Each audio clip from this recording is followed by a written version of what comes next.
GM. GM. So, Sunday, 11th of Feb, GM, Super Bowl Sunday. I don't think there's going to be any Super Bowl ads today for crypto companies. At least I saw a headline of an article that there's not going to be any. Maybe the ETF issuers have realized that Super Bowl ads are bearish. If you remember, I think it was FTX done a massive Super Bowl campaign. And we all know how that ended. Anyway, and crypto.com and all these fucking scams. So this morning, there'll be a weekly outlook later where I have a deeper dive into the week to come. But just looking at today, we've had a bunch of new coins with high funding, fairly normal, But what is the difference is the change. So yesterday there was only, I think, Mover was the only one that was in yellow, and yellow means you're extremely positive funding, right? Which means more yellow equals more signs of froth and speculation. Go to the large caps. It's still pretty much muted by this measure, but I'll show you, and this will probably help you as well. I'll show you a bit of inaccuracy with the Velo charts, because it says that they're all around neutral, right? Which is basically a 0.01 or even negative like BNB and Monero. But when you actually go to Coinalyze, which is more accurate, let's say if you go to Velo here, and we look at, it's saying like AVAX funding is neutral, which is 9%, which would be about 0.01, which is just like your standard. But AVAX funding is way up, right? AVAX's funding rate is well above neutral at the moment, especially when you go into the predicted funding, which is the fastest responding, fastest moving. Put it onto OI weighted, and on balance, it's still lower. But when you look at the raw funding, you can see extreme funding on BitMEX, not extreme, but high funding on Kraken, high funding on WooX, extreme on BitMEX coin margined, and OKX coin margined. So the dislocations of funding rates appear at the edges first. So a note of caution for when you're using these type of heat maps is that Velo only measures Binance, Bybit, and OKX and Deribit, which will make these look more neutral than they are. Obviously, in terms of OI weighted, which is more important as a whole, this is weighted them by the level of open interest. So it gives more weight to Binance, Bybit, and OKX because they have the highest open interest. It gives less weight to BitMEX because even if BitMEX's funding is super high, there's far less open interest there. So the idea would be that there's less impact. But that's not always true because BitMEX less so, but WooX is like quite a retail, friendly exchange. It's shilled by a lot of influencers. And Kraken and BitMEX still matter. So if the funding rates are getting out of line there, is that a sign just that retail in certain areas, certain participants are getting long and getting too long at those levels? I would say so. And it's a better predictor quite often of short-term moves. But you have to apply context to it. The only reason I'm really saying this is because it's a weekend and it's about the rate of change. Yeah, so if you watched the last few daily levels, you'll know that only a few days ago, these predicted funding rates were all neutral or even negative. They were below 0.01. But now if you look at them, Bitcoin's above, ETH's above, Solana's well above. Chainlink is 9 times higher than neutral. Which you look at it and you're like, what the fuck's going on in Chainlink? That's crazy. But again, it seems to be something going on at BitMEX and WooX. Because when you OI weight Chainlinks, it drops back down to 0.03, 0.035, which is still high, but not insane, right? Chainlink's funding rate, as you can see here, over the past few months, Chainlink's funding rate has been at this level, which I'll just draw a line across a few times. And then you can compare, right? So it was here, 2, 3, Let's just take these 4 times. So these 4 times, first time led to a pullback. Second time led to a pullback. Third time led to a pullback. Fourth time led to a top. So along the way, there was dip, dip, dip, and then the top. All right. So again, it doesn't mean that everyone's going to nuke to zero, but it does mean that pretty much every single time Chainlink's aggregated funding rate has gone above this level, there's been some kind of pullback, or it's marked a top. Here we had one example really where it didn't pull back right away, kind of dipped in, pushed into the highs, and then topped, and then it hasn't reached that level since. So does this mean that Chainlink is going to top? Probably quite likely that there's a pullback, right? Given that pretty much every time funding gets to this level, especially when price looks like this, which is up only, you could probably expect to see some kind of pullback. But more likely, I would imagine, I would say it's more likely that we see continuation of that, right? That it's maybe more like one of these first few, that it's a dip that gets bought rather than an actual top. But a lot of that depends on Bitcoin. Well, it's just a bit of a note about the funding rates. So the things you can't just rely on these maps, right? Because you can see how they can be inaccurate. They're good for an overall view. Because yesterday when I looked at it, if you're comparing the map to the map, so yesterday when I looked at it at the large caps, and I have it in the trading analysis here. Yesterday when I look at large caps, this is what they look like. Okay, so there's the large caps. Here they are today. Pretty much the same, not much difference. Here's the mid caps. Let me go mid caps. More yellow, right? There's clearly more yellow on this than there was yesterday. Yesterday it was really just injective. Today it's injective, IMX, ordinals a wee bit, Rune, VeChain, just a bit more funding, bit more leverage creeping in. Small caps yesterday were pretty neutral, with just I think I posted the same one twice, didn't I? That's unfortunate. Small caps anyway. You can see Key and a couple others. Nothing too crazy, but just to show the heat maps don't give you like the granular detail that you get from Coinalyze. So using both in combination is probably better. The main thing I look at when I do my morning analysis is I just scan this first and see how does it look compared to yesterday.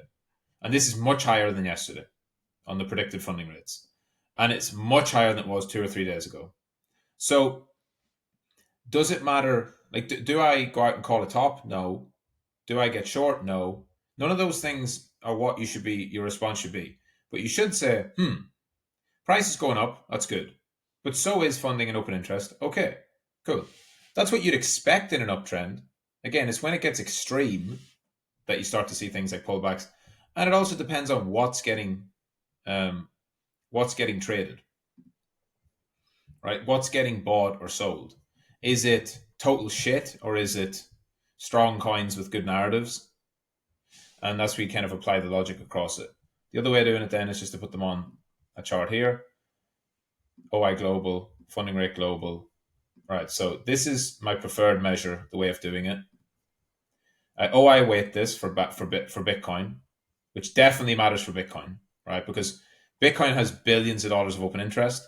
You have to weight it by open interest because across all the venues, there's no venue of Bitcoin that's more retail heavy than others. Bitcoin's Bitcoin, right?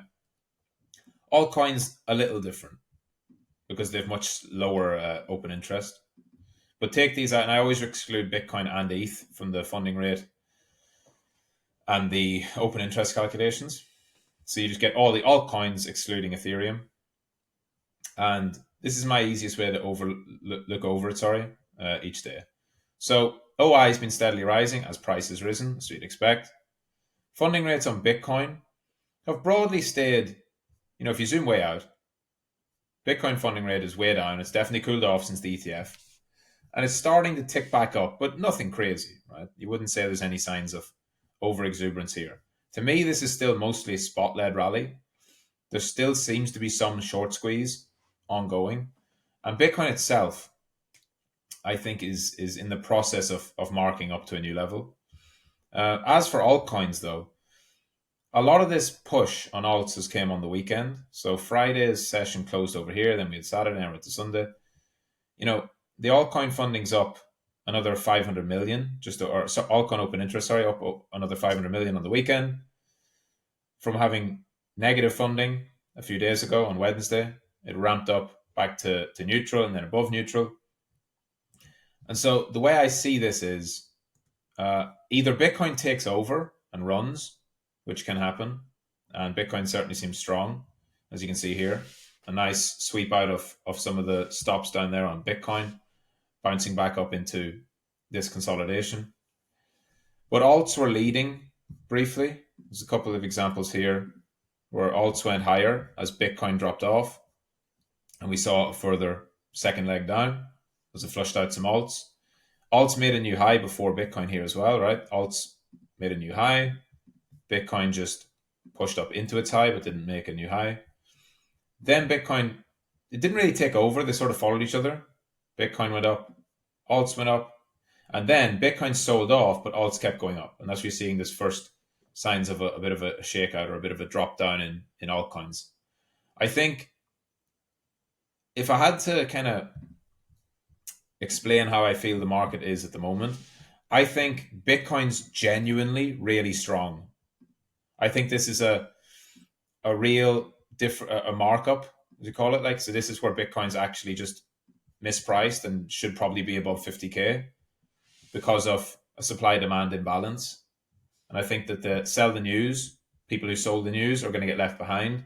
And I think that Bitcoin's going to make a move at least to test 50, but probably to break out and move up into a higher level. And if that's happening, alts can just get a free ride, right? Bitcoin still will broadly dominate, and that's where you're looking at Bitcoin dominance and seeing how it's moving. Bitcoin dominance is having just a huge week, had several strong days, and then even on the lower time frames, not the 4 minute, no need for that, the 4 hour. Every time the alts try to move, Bitcoin keeps bouncing back. So to me, it's as simple as this. Bitcoin, really, really, really strong. Altcoins are going up because there's squeezes happening, there's people chasing in, there's longs getting in, there's all of that. But they can sort of get carried, right? It's a little bit like if you go back to the October squeeze, right? Bitcoin went up, short squeeze, fake news, pull back, grinding, squeezed up, grinding. And for like, until it got choppy in this phase here, right? It started to get choppy over here. But for quite a while, off these lows, for 30 days almost, because Bitcoin was just at the wrong price, which is what I'm trying to say here. I think Bitcoin is at the wrong price and it will reprice. The supply demand imbalance became so great down here that Bitcoin had to move from high 20s up into mid 30s. And Bitcoin tends to do this. It tends to consolidate and then mark up to a new level. It doesn't tend to just like move up a little bit at a time and stair step higher. It tends to go sideways, mark up, go sideways, mark up, go sideways, mark down, right? That's just the nature of how the market tends to move. And if that's happening again, then Bitcoin is moving from the 40 area to probably the 50 area, and maybe even higher as we head towards the halving. And so you can my advice would be, I don't know why I've knocked that in. My advice would be, don't let altcoins kind of psyop you out of your Bitcoin view. To me, Bitcoin's totally different. It's all about the ETFs and the surprisingly huge flows, like insane flows. You almost had $1 billion of inflows in 2 days, right? There was about 800 million, massive. And that was 2-3 weeks after the ETFs launched, when people were saying that they were they weren't that impressive. It's all grayscale selling. It's not all grayscale selling. There's legit demand there.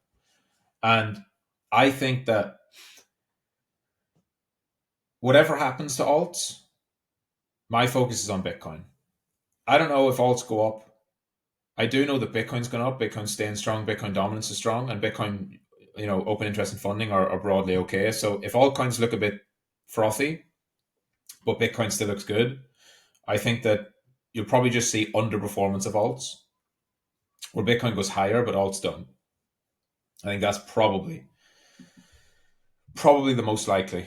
And you can see that with every time, there's an attempt for another sell off in Bitcoin, it just keeps dropping and dropping and dropping. And I think that, or sorry, keeps getting bought up. And I think that's because when we're doing this kind of steady grind up into the highs, these stops, whoever's short here and has their stops at 49, I just don't think they're safe. I think they'll get tagged. Now, will they get tagged and we reject from there? Possibly.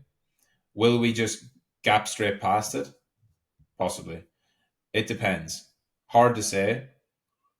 I lean on the side of Bitcoin should probably be in the 50s, and that all of this is mispriced, and that it's going to make its way into the 50s and then form a new range up here.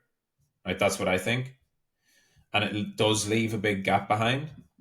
But that's because in bull markets that can happen. And it doesn't mean it can't come back later and fill it. But, if you think Bitcoin's going to six figures this year, then, and if the markets come into that realization, and if people are bidding it with that in mind, then there are going to be gaps left, and there are going to be areas where price doesn't revisit, because why would it? Let's go back to kind of 2020 and just look at, for example, over here, look at all these gaps. After it made a move up in August, dropped back, right? It was at 10K, but the market said Bitcoin shouldn't be 10K, so it just moved up to 20K. And then the market said it shouldn't be at 20K, and it just moved up to 40 before we had a pullback. And then we pulled all the way back to 28, and then we went higher. And then that turned out to be really it. 28 was like the low, 60 something was the high, and we traded in there for 7 months. So to me, it looks like, fuck me, it's just going straight up. There has to be a pullback. But if Bitcoin is actually destined for all-time highs and 100K and all of that, then when the market accepts that, it's going to move swiftly to new levels and leave people on the sidelines. Because it's much trickier. If Bitcoin goes to 58K, it's far trickier for all these people who sold the news to get back in. Like, how do you get back in if it's 58? Because then you're looking at all these gaps. You're like, it's going to pull back to 40, it's going to pull back to 30, and then it just doesn't. Because fundamentally, Bitcoin's chasing gold, and gold's 10 trillion, and Bitcoin's 1 trillion. So Bitcoin can just double and still only be 1/5 of gold's market cap.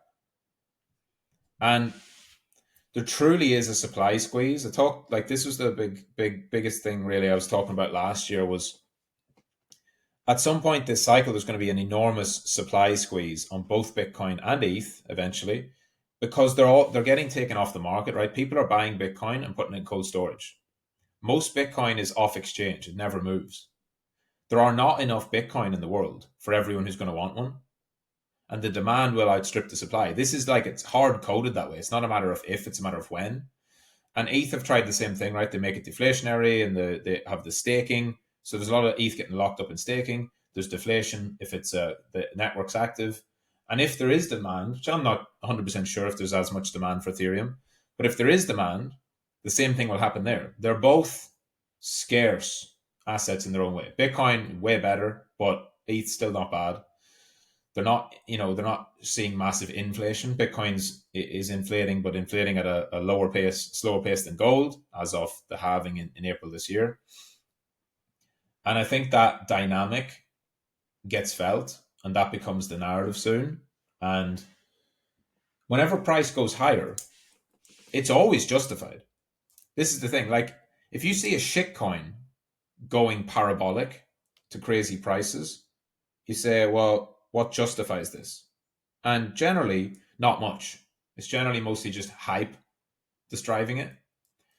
But if you see Bitcoin, if Bitcoin goes to 60K tomorrow, no one's going to say it's expensive. They might say short term it's overbought, but they're not going to say it's expensive because this is Bitcoin, right? It's supposed to be 100K, 200K, 250, 500K, a million. Most people have these big long-term targets for Bitcoin. And maybe you think it's going too fast, but there's no such thing. Bitcoin can go at whatever pace it wants to go at. So that's how I look at it. Long, been long all the way, staying long, nothing changes. Why would you sell in a bull market? Don't sell your spot before all-time high. All that kind of stuff remains the exact same as it did before. And then just sit back and enjoy the show. So, as I said in trading analysis yesterday, I think we hit 49K today. I'm sure that might even happen in the next couple of hours with the way it's moving. Whether it pulls back from there, right, once it hits that big liquidity level there. If we get a pullback from there, right, that's one thing to watch. Will it reject off that and have to go consolidate or sweep out some lows potentially? Will it just gap straight up? I think if it's going to gap up, you want to see it not break out soon. You want to see it kind of fall back a bit and just kind of squeeze into it. And then you can have a bigger break. I don't know. I'm not going to guess that. That's why I'm long from lower and I just stay long and we just see what happens. So overall, that's it. Bitcoin looking great. Altcoins a little bit, getting a little bit of speculation coming in there. But as I said, I think BTC is in a different game. So it doesn't overly concern me. Bitcoin staying above 47K and basically remaining in this 1 hour trend. The 1 hour trend, the 4 hour trend is there. The 1 hour trend is what it's been holding all the way up. So as long as it keeps holding that 1 hour trend, which it seems to be doing, then I think BTC is gearing up for a bigger breakout. But it doesn't mean at some point we can't come back, right? We can obviously flush all the way back down. If you see something like this where Bitcoin breaks out, people start to really smash into the longs on Bitcoin, it's very easy for it to have one of those big flushes down and then just V-reverse it and go higher, right? That can happen. Like you can look at this from here. It can pump from here and go up. And so right now it might just keep pumping all the way up. And then 3 days from now, it can still be a bad entry if you bought here and didn't sell. Or even a week from now, right? Because it can pump up, go sideways, flush down, take out all that 48.76, but it's just a quick flush and away we go. So this is where the whole short time frame trading versus your longer term spot bags, that's where you have to separate the two. And remember that just because it's going up doesn't mean it's going to keep going up on low time frames forever. But if you look at like weekly charts, you look at daily charts, even the daily is probably the best example. The daily chart's just extreme strength. It's super, super, super strong. And what you're looking to see next is we're kind of in this grinding up phase. Does it do a big breakaway candle that sets a new range, which would mean like we gap up to 52 or 3 and then we just keep going higher? Or does it break out, flush back, a bit like this? Does it break out, flush back, and then continue? Those are kind of the two paths that I've got my eye on. So we'll see. I'll let you know. Weekly outlook later. I'll do a bit more of a deep dive across a few things. So GM. Talk soon.